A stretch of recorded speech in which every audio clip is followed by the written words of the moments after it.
আপনারা কি ভেবেছেন কিভাবে নতুন নতুন প্রযুক্তি যুদ্ধের নিয়মকে বদলে দিচ্ছে?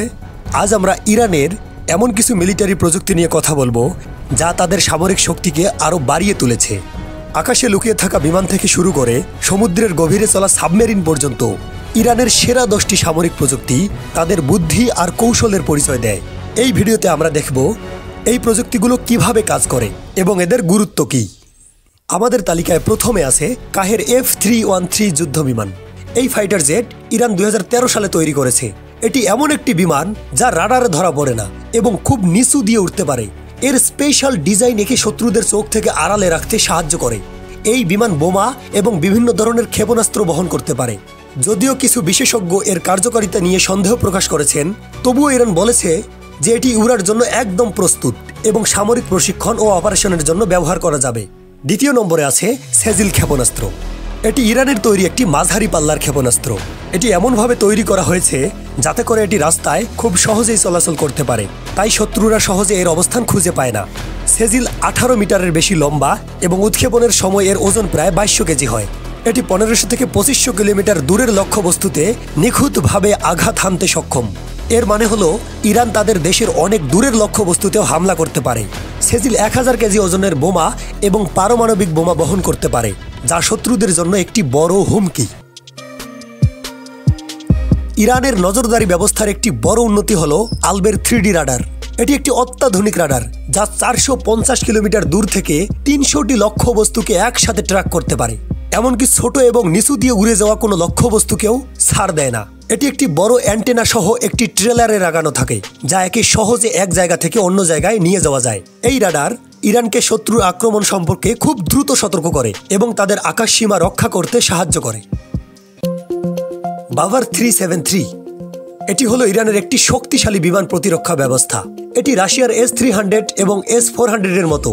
যখন ইরানকে S-300 ক্ষেপণাস্ত্র দেওয়া বন্ধ করে দেওয়া হয়েছিল, তখন তারা নিজেরাই বাভার 373 তৈরি করে।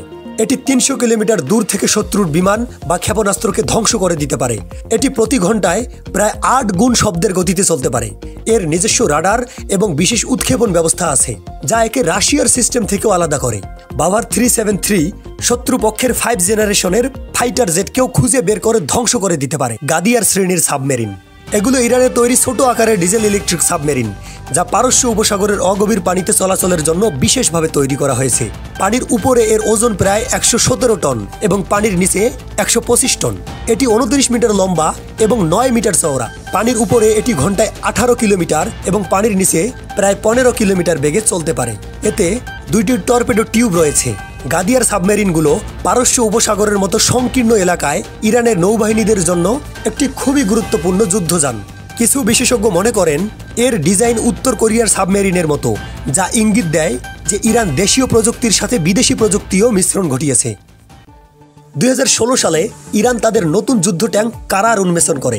এটি T-72 ট্যাঙ্কের আদলে তৈরি করা হলেও এতে বিশেষ অনন্য আধুনিক ট্যাঙ্ক যেমন T-90, MA আব্রামস এবং চ্যালেঞ্জার 2 এর কিছু বৈশিষ্ট্য যোগ করা হয়েছে। যদিও অনেকে শুধু এটিকে T-72 এর উন্নত সংস্করণ বলেছেন, আসলে এটি ইরানের স্থল বাহিনীর জন্য একটি গুরুত্বপূর্ণ। এই ট্যাঙ্ক দিনে বা রাতে যে কোনো আবহাওয়ায় স্থির বা চলমান কোনো লক্ষ্যবস্তুতে নির্ভুল ও নিখুঁতভাবে আঘাত হানতে সক্ষম। এতে শক্তিশালী কামান, বিস্ফোরক প্রতিরোধী বর্ম এবং একবার জ্বালানি ভরে প্রায় 500 কিলোমিটারের বেশি রাস্তা চলাচল করার ক্ষমতা রাখে। 2023 সালে ইরান তাদের নতুন ড্রোন মোহাজের 10 চালু করে। এটি একটি যুদ্ধ ড্রোন যা 2000 কিলোমিটার পর্যন্ত উঠতে পারে এবং 24 ঘন্টা আকাশে থাকতে পারে। এটি 300 কেজি পর্যন্ত বোমা এবং অন্যান্য সরঞ্জাম বহন করতে পারে। এই ড্রোনটি আলমুস ক্ষেপণাস্ত্র, জি বোমা এবং আরমান 1 গ্লাইডিং বোমার মতো অস্ত্র নিয়ে সজ্জিত। 450 লিটার জ্বালানি ধারণ ক্ষমতা এবং ঘন্টায় 210 কিলোমিটার সর্বোচ্চ গতি এবং 7 কিলোমিটার উচ্চতায় উড়ার ক্ষমতা সহ মোহাজের 10 আধুনিক নজরদারি এবং ইলেকট্রনিক যুদ্ধ ব্যবস্থায় সজ্জিত। এই ড্রোন গোয়েন্দা ইনফরমেশন সংগ্রহ থেকে শুরু করে সরাসরি হামলা চালানো পর্যন্ত বিভিন্ন ধরনের কাজ করতে পারে। খলিফ ফার্স নামের একটি জাহাজ বিধ্বংসী ক্ষেপণাস্ত্র। এটি পারস্য উপসাগরে নৌযুদ্ধের নিয়ম বদলে দিতে পারে। এই ক্ষেপণাস্ত্রটি ঘন্টায় প্রায় 4 গুণ শব্দের গতিতে চলতে পারে এবং 300 কিলোমিটার দূরের কোনো জাহাজে আঘাত হানতে পারে। এতে 650 কেজি ওজনের বোমা থাকে এবং এটি মাত্র 10 মিটারের মধ্যে নির্ভুলভাবে কোনো লক্ষ্যবস্তুতে আঘাত হানতে পারে। এর উন্নত সিস্টেম শত্রুপক্ষের আক্রমণ থেকে বাঁচিয়ে লক্ষ্যবস্তুতে পৌঁছাতে সাহায্য করে। 2011 সালে এটি তৈরি হওয়ার পর থেকে খলিফ ফার্স ইরানের নৌবাহিনীর জন্য একটি গুরুত্বপূর্ণ অংশ হয়ে উঠেছে এবং পারস্য উপসাগরে তাদের সামরিক শক্তি দ্বিগুণ বাড়িয়েছে। এরপরে আছে ফাতাহ ক্ষেপণাস্ত্র, যা ইরানের মিলিটারিতে একটি বড় লাভ। এটি একটি হাইপারসনিক ক্ষেপণাস্ত্র যার গতি শব্দের গতির চেয়ে প্রায় 5 গুণ বেশি। এর মানে হলো শত্রুদের এটি আটকানোর জন্য খুব কম সময় থাকে। ফাতাহ একটি মাঝারি পাল্লার ব্যালিস্টিক ক্ষেপণাস্ত্র যা 2023 সালে ইসলামিক রেভলিউশনারি গার্ড কর্পস এটিকে তৈরি করেছে। এটি নির্ভুলভাবে কোনো লক্ষ্যবস্তুতে আঘাত হানতে সক্ষম। এটি এমনভাবে তৈরি করা হয়েছে যে শত্রুর ক্ষেপণাস্ত্র প্রতিরক্ষা ব্যবস্থাকে ফাঁকি দিয়ে ধ্বংসযজ্ঞ চালাতে পারে। এর গতি শব্দের গতির প্রায় 13 থেকে 15 গুণ পর্যন্ত হতে পারে, যা ইরানের প্রতিরক্ষা ব্যবস্থাকে আরও শক্তিশালী করেছে। সবশেষে শহীদ সোলেমানি যুদ্ধজাহাজ। এটি প্রয়াত জেনারেল কাসেম সোলেমানির নামে নামকরণ করা হয়েছে এবং এটি ইরানের নৌবাহিনীর জন্য একটি বড় সংযোজন। 2022 সালের সেপ্টেম্বরে চালু হওয়া এই যুদ্ধজাহাজে উন্নত ইলেকট্রনিক যুদ্ধ ব্যবস্থা আছে, যা শত্রুর গতিবিধি পর্যবেক্ষণ করতে এবং তথ্য সংগ্রহ করতে সাহায্য করে। এর বিশেষ ডিজাইন একে রাডারে ধরা পড়তে দেয় না।